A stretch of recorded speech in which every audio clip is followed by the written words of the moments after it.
Assalamualaikum warahmatullahi wabarakatuh. Sebelumnya, perkenalkan nama saya Dwi Hanatalita.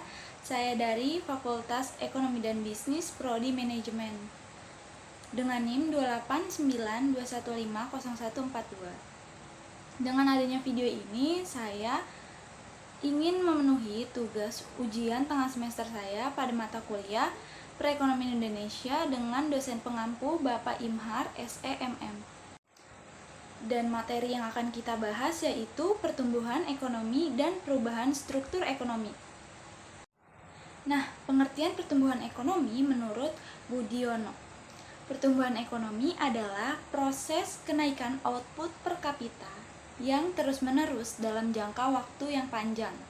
Pertumbuhan ekonomi atau economic growth adalah perkembangan kegiatan dalam perekonomian yang menyebabkan barang dan jasa yang diproduksi dalam masyarakat bertambah dan kemakmuran masyarakat meningkat. Pertumbuhan ekonomi atau kenaikan GDP tanpa memandang tingkat pertambahan penduduk dan perubahan struktur organisasi ekonomi. Pertumbuhan ekonomi menyatakan perkembangan ekonomi negara yang maju. Selanjutnya sumber kenaikan pertumbuhan ekonomi. Pertumbuhan ekonomi umumnya didefinisikan sebagai kenaikan GDP per kapita.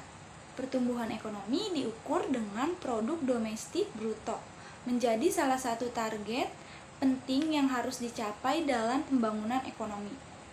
Gross Domestic Product atau GDP adalah pasar keluaran total sebuah negara yang merupakan nilai pasar semua barang jadi dan jasa akhir yang diproduksi selama periode waktu tertentu oleh faktor-faktor produksi yang berlokasi di dalam sebuah negara. Nah, selanjutnya kenaikan GDP dapat muncul melalui yang pertama kenaikan penawaran tenaga kerja.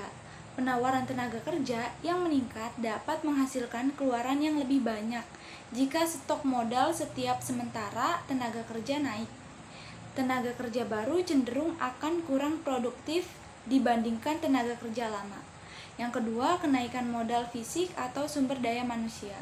Kenaikan stok modal dapat juga menaikkan keluaran bahkan jika tidak disertai oleh kenaikan angkatan kerja. Modal fisik menaikkan baik produktivitas tenaga kerja maupun menyediakan secara langsung jasa yang bernilai. Investasi dalam modal-modal sumber daya manusia merupakan sumber lain dari pertumbuhan ekonomi. Yang terakhir ketiga, produktivitas. Kenaikan produktivitas menunjukkan setiap unit masukan tertentu memproduksi lebih banyak keluaran. Produktivitas masukan dapat dipengaruhi oleh faktor-faktor termasuk perubahan teknologi, kemajuan pengetahuan lain, dan ekonomisnya skala produksi. Selanjutnya ada manfaat pertumbuhan ekonomi, antara lain sebagai berikut. Laju pertumbuhan untuk mengukur kemajuan ekonomi sebagai hasil pembangunan nasional, pendapatan kapitanya dipergunakan untuk mengukur tingkat kemakmuran penduduk. Sebab semakin meningkat pendapatan per kapita dengan kerja konstan, semakin tinggi tingkat kemakmuran penduduk dan juga produktivitasnya.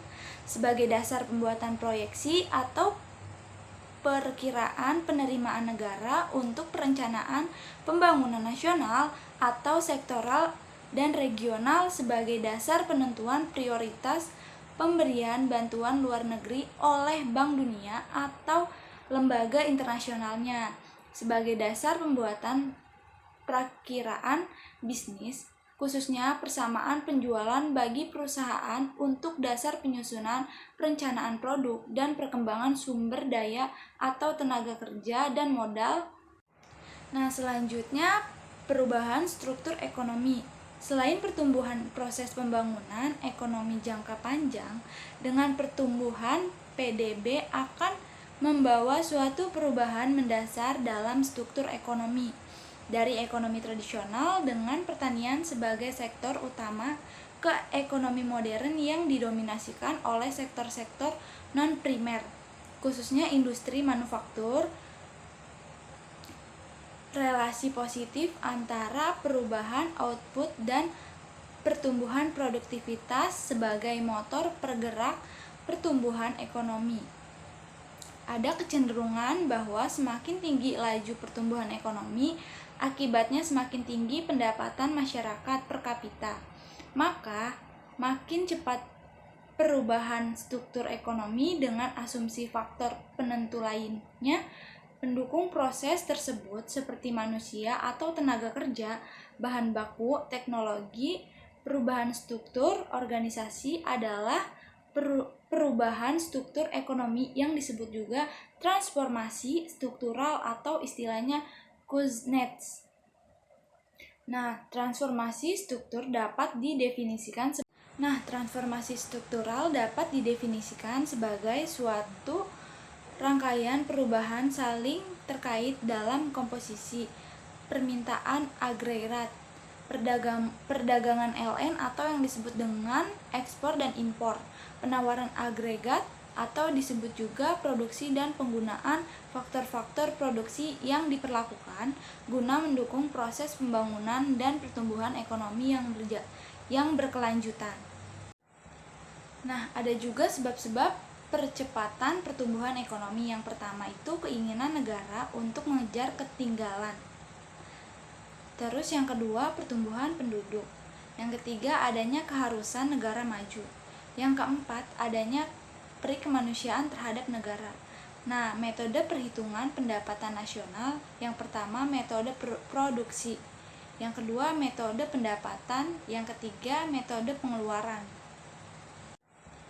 Nah, ada juga sebab-sebab percepatan pertumbuhan ekonomi. Yang pertama itu keinginan negara untuk mengejar ketinggalan. Terus yang kedua pertumbuhan penduduk. Yang ketiga adanya keharusan negara maju. Yang keempat adanya peri kemanusiaan terhadap negara. Nah, metode perhitungan pendapatan nasional. Yang pertama metode produksi. Yang kedua metode pendapatan. Yang ketiga metode pengeluaran. Nah, ada 12 sektor produktif perhitungan pendapatan nasional. Yang pertama pertanian, yang kedua industri pengolahan, yang ketiga pertambangan dan galian, yang keempat listrik, yang kelima air dan gas, yang keenam bangunan, yang ketujuh pengangkutan dan komunikasi, yang kedelapan perdagangan, yang kesembilan bank dan lembaga keuangan, yang ke-10 sewa rumah, yang ke-11 pertahanan, yang ke-12 jasa lainnya.